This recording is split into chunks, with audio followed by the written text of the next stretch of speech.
With great power comes great responsibility.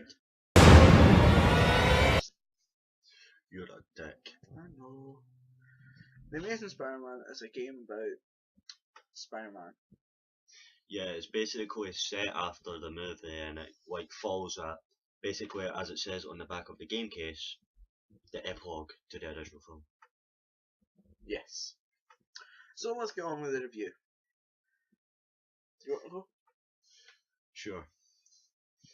I had basically no problem with the game besides the fact that the movement was pretty much awkward. And also, as he will also mention, the swinging was a bit unrealistic. So basically I had no problems.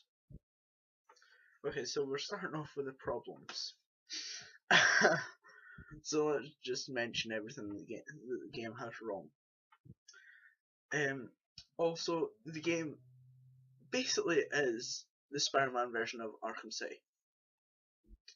Everything's similar. The combat, the stealth, the movement pretty much. You can dive off of buildings like in Arkham City and build momentum to go back up. Also, the story's a bit predictable between you and Gwen, because Gwen gets bitten by this thing, and you can kind of figure out where it goes. Yeah. For those of you dirty-minded viewers watching, that does not mean anything around the tentacle section. You may continue. Just need to clarify that. Well, once you finish the side missions, there's basically nothing to do. All you can really do is swing around.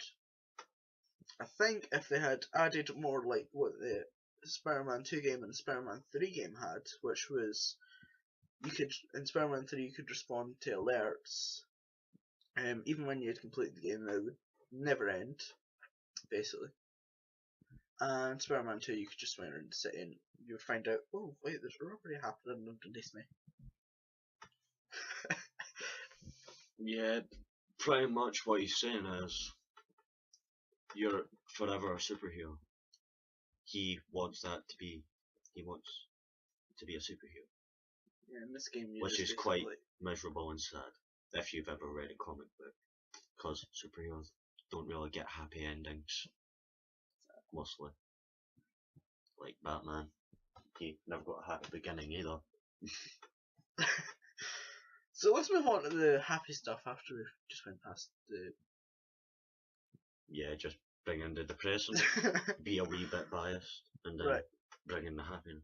The swinging is unbelievably fun. You can dive off of buildings.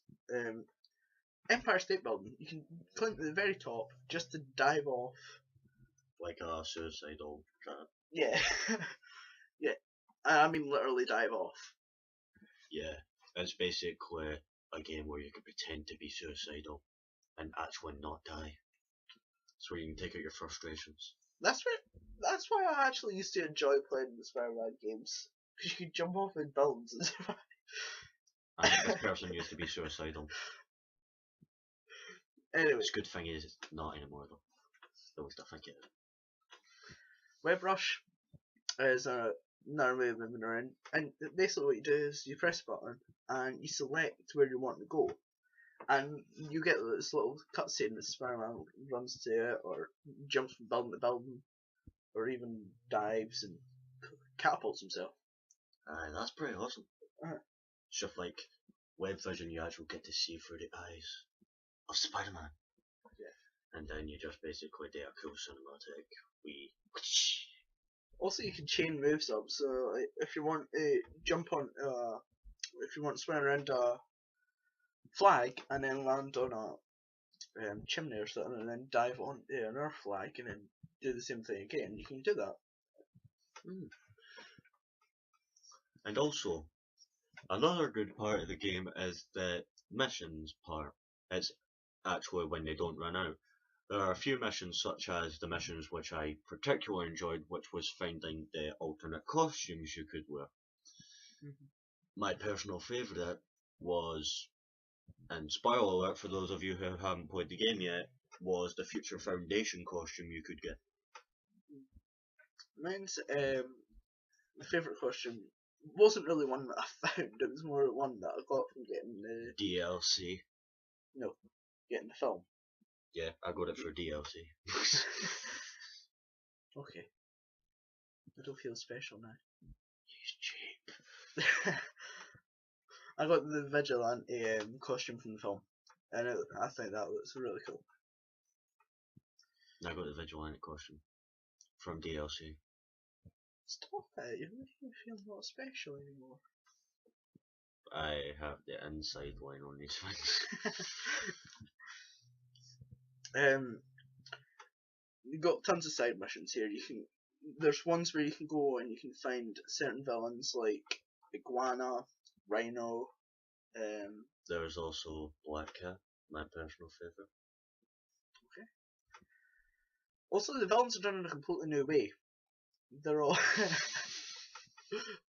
they're all done through the cross species, which the lizard created through. So technically, you're fighting your brothers and sisters. Talk about a family reunion or a family dispute, as you may want to call it. That scares the living shit out of me. Train. Yeah. The camera's back as well. From those of you who played Spiderman 3, you can go around and take pictures of everything. Not like a pedophile. You're Right. not pedo bearing Spider-Man's costume. You're taking pictures of really interesting shit. Yep. Mainly trying to sort something to do with Oscorp. Yeah, that's basically another reference, the wee side missions with the camera, because that's just basically like, oh, is he going to work for the Daily Bugle in the next movie? Yeah. Possibility. Always a possibility. Yep. Also, the Spider-Man character's done very well. He comes away with the funny one-liners, the same as in the film. Has the same attitude, but then also has the same emotional side that he has in the film as well. Yeah. Does cry a bit though. Yeah. Or it sounds like he's crying because you can't actually see his face. Yeah. There's also the funny moments in the game. My personal favourite when you break into Oscorp. I was actually just going to go blah blah blah, so there's a wee bit of a spoiler for one of the missions. Anyways, and then as soon as you get in, they say, I don't hear any noise over there, and then the guard replies, whiff, that's because we're talking about how fat your mom is. Pretty much a you mama joke in there, my personal favourite type of joke. I pretty much like the Ninja Turtles, Teenage Mutant Ninja Turtles. I sound like a child in a candy store. Just like, can I come? This is a really fun game. I would really say check it out. So I'm going to rate it a 4 out of 5. And I'm just going to rate it 4 out of 5. But exact rating 4.4 because the 0.06 is because of the awkward movement, Gwen Stacy, and Alistair Smythe because he's a bit of a too cliche villain. And I just laugh at him. I'm just like, cue evil laugh. Gwen was a bit annoying. She's not the same as in the film. Yeah, she reminds us. She actually brings new term to the term bimbo, to be honest. Even though she is smart, it's just metaphorical bimbo rather than actual bimbo. So, also, hope you enjoyed this review. As always, remember to subscribe to us. If there's anything you want us to review, then email it to us. Also, Stuart's going to be setting up his own channel. Remember to check that out and subscribe to him. Okay?